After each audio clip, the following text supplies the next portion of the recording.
د نن ټکی آسیا یوټیوب چینل ته ښه راغلاست. که دا ستاسو لومړی راتګ وي، هیله ده زموږ په چینل کې اشتراک وکړئ او د څنګ بټن یې هم ووهئ. اعوذ بالله من الشیطان الرجیم. بسم الله الرحمن الرحیم. رب بما انعمت علی فلن اکون ظهیرا للمجرمین. صدق الله العلی العظیم. ډیر خوشحاله یم د لوګر په ولایت کې او بیا د څرخ په ولسوالۍ کې چې 15-20 کاله مخکې 2 ځلې زه د دې خلکو مېلمه شوی یم او داسې خلک په افغانستان کې کمي چې په څرخ کې د میمانۍ بلا شپې او په بدترین دوران کې نه وي تېرې کړي. څو لنډې خاطرې فکر کوم چې د څرخ په خاطر یې ووایم، زما وخت به ډېر کمي.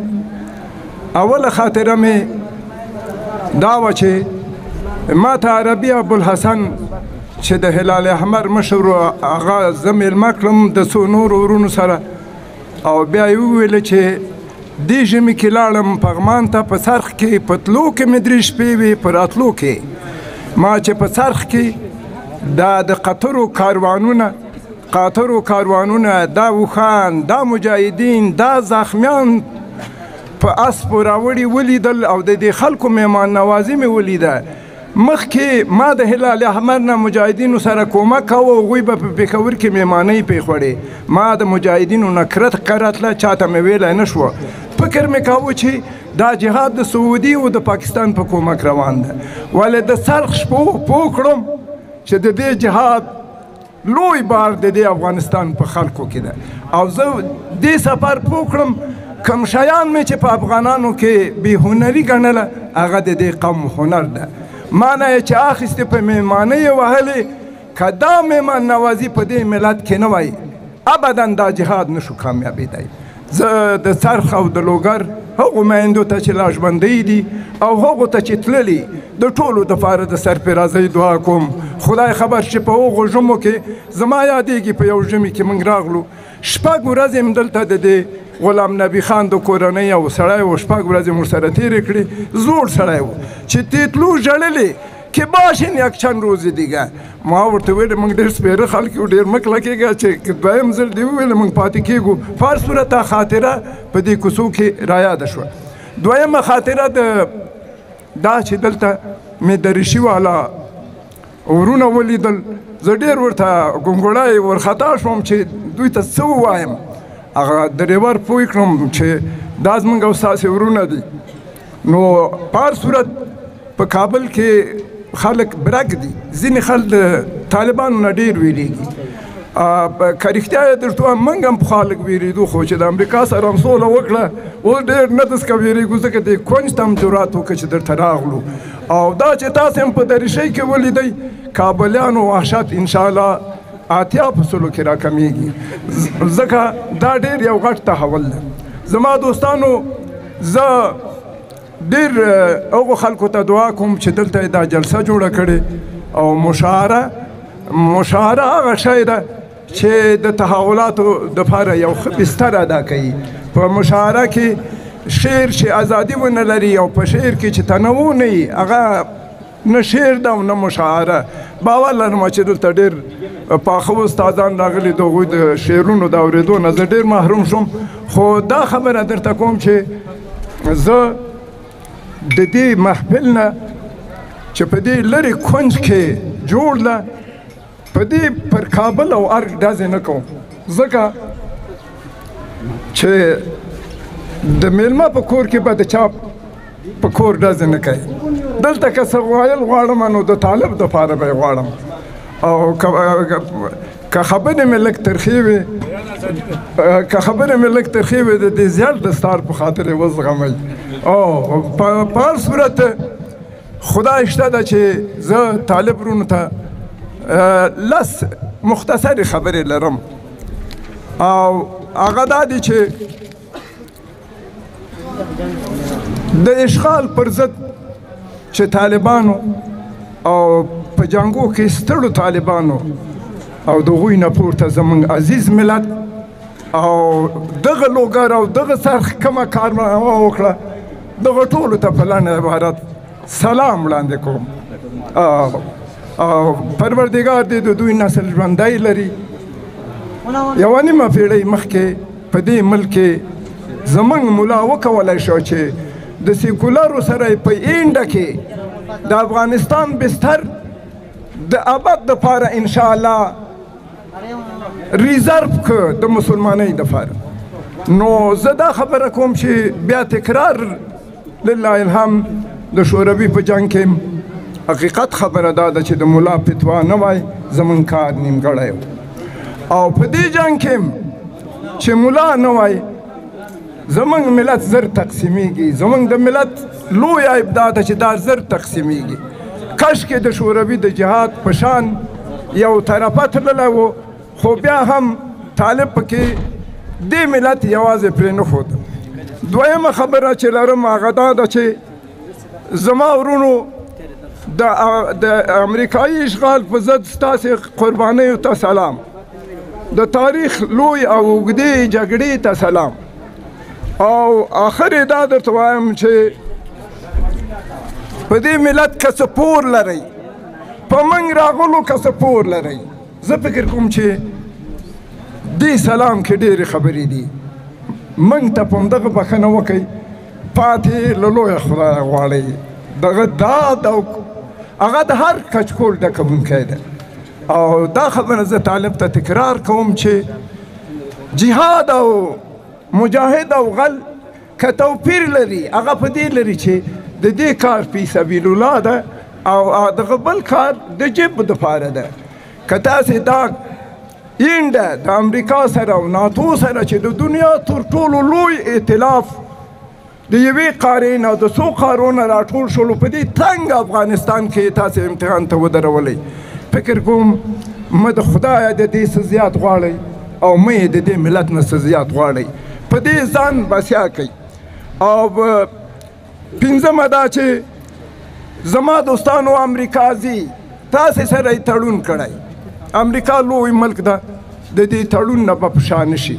او امید ده چې تاسې مخه خلاصه کوي، دښمن مه ایساروئ. د امریکا په تګ نور زما دوستانو فتوا کار نه کوي.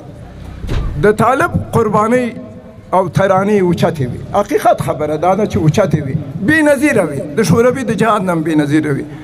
مګم زما دوستانو د فتوا چاړه خپل کار وکړ. د امریکا په تلو او د تلو په واده زه یو شی تاسې ته وایم چې دې ملت کې چې د فتوا چاړه نه وي مزل مشکل دی. طالبانو باید ځان عیار کړي چې نور مسله هغوی د امریکا نه بعد د خپل ملت سره ده. د ملت په ضد به تاسې ډېر څه وکئ، وبه یې کولی شئ، مګر همهغه فتوا چې تاسې ناتو او امریکا پرې پر ګونډو کړه، هغه د ستاسې نه نوره روانه ده. دا فتوا زموږ د کار د خلکو نه مروره وه، سنګر ته راغلې وه. اوس چې تاسې کرار د امریکا سره روغې ته ځئ، دا په سنګر کې میلمنه فتوا بیرته به منبر ته ځي. او ځان د دې دپاره عیار کوي، خاصتا هغه خلک چې ډېرې قربانۍ ورکړي، په زړه کې کوف ده. همدومره تاسې ته بس ده چې خدای په یو فتح ونازولې. شپږم، خلک که په ښارونو کې دي او که دلته دي او که دلته موږ د لرې ځای نه راغلي یو، موږ چې طالب غواړو د تور دستار په خاطر نه غواړو، د سولې په خاطر غواړو. موږ 40 کاله 50 کاله نیم قرن په جګړه کې تیر کړ. زما دوستانو دا ملت که چوف ده، که صبر کوي، که عزیز ده، په دې ترحم پکار ده، د دې نه زیات په دې ترحم. هغه د شوروي ستړی ملت که هر ملت د دې ملت په ځای وای او داسې د یو بل اشغالګر سره ملګری شوی وای، فکر نه کوم څوک یې بدرګه کړي وو. تاسې ولیده چې د حرم نه نیولې تر مالیزیا پورې د اسلامي عالم نیمه دنیا او ټول د حرم امام ستاسې په ضد فتوا ورکړه، مګم دې ملت پرې نه ښودی. دې ملت د سنګر فتوا ته توجه وکړه، د حرم د مولا فتوا یې ایسته کړه. نور دا ملت مه امتحانوئ، دې ملت چې تاسې د هیڅ مفتي په خاطر یوازې پرې نه ښودئ ځکه ننني ځوانان او نننی ملت چې ده هغه د ملا برابر یا د ملا نه زیاته ایمانداري لري که زمونږ خلک او ملت د ملا نه ایمانداري زیاته نه وه تاسې چې د 11 سپتمبر کې د تېښتې لاره ورکه کړې وه ناست طالبان او لرې طالبان به زما د خبرې په معنا پوهېږي چې څنګه دې ملت تاسې ته فتوا درکړه ستاسې او زمونږ د ټولو عزیز مشرې څنګه په یو کور کې په کلونو کلونو کې داسې خوندي وساته چې هېڅوک پرې پوه نه شوه د دې ملت پاس په کار ده په هر صورت عرایض ډېر دي زما به وخت پوره او وام به یم درته ووایم چې په طالبي چوکاټ کې د ملت ځایول به د طالب دویمه غلطي وي تاسې کوشش وکئ ځان د ملت سره پیوند کړئ دا یو تصادف و چې په ټوله دنیا کې یو تنظیم د طالب په نامه جوړ شه پروردګار 2 ځلې هغوی ته فتحه ورکړه د نظام په مرحله کې د ملت د جوړونې په مرحله کې زما دوستانو دا پریم او دا کمانۍ د دې زور نه لري یو وارم په اوله دوره کې مراعات که چې تاسې زراعت وزارت هم یو نیمچه مولا ته ورکړ د معدنو وزارت هم یو نیمچه مولا ته ورکړل خلک هم وترول دنیا هم وتروله دا ځلې لږ په خود شئ فکر وکئ چې په دې قالب کې ملت نه ځایږي تاسې د خدای د ابد پورې خوندي لري او امید یم چې په یو عزیز بغاوت کې طالب داسې تنظیم کوي چې دغه په مشرانو کې د دې ملت مؤمن جنرال وي مؤمن سپینګیری وي او مؤمن د پوهنتون استاد وي تاسې څه پوهېږئ چې تاسې به د چا د دعا په خاطر کامیاب شوي وئ په ښارو کې د کلو نه زیات خلک تاسې ته دعا کوي او ستاسې راتګ ته منتظر دي په هر صورت زه فکر کوم چې که زما وخت پوره یې ډېرو د خبرو شوقیم نه یم او په همدې بس کم زه رښتیا چې آخره خبر کوم زه خپل پروردګار ته مې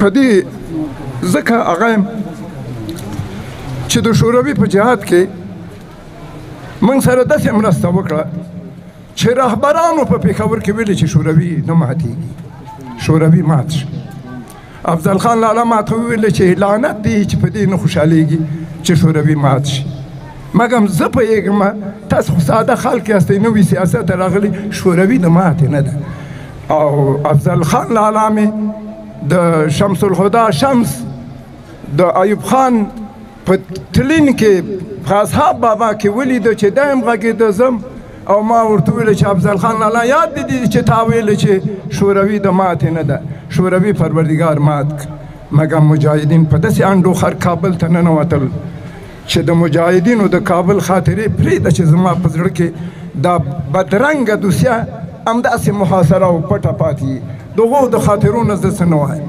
داسې درته وایم چې موږ اسمان ته دنیا جګه کړه او پروردګار موږ اسمان ته خپل کابل ته د راکوزېدو توان مو نه و په کابل داسې راښکته شو تاسې یاد دي چې پیغمبر په خپله قصوه که نوم مې غلط کړی چې د پیغمبر د اوښې نوم څه و هغه صحابه وایي چې مکې ته په دې اوښه داسې کوب ننوت چې د ده سر و د قصوه کوفان برابري کوله چې څوک فکر ونه کړي چې د ابو طالب یتیم په اسکه غړی مکې ته ننوت اذا جاء نصر الله والفتح ورأيت الناس يدخلون في دين الله افواجا فسبح بحمد ربك واستغفر پیغمبر ته وایي په فتحو کې بیرته ښارو ته تګ د سړي نه ډېرې نخرې کوي مجاهدینو هم وکړې او تاسې هم په اول ځل وکړې زه دوستانو ته وایم خدای دې د طالب او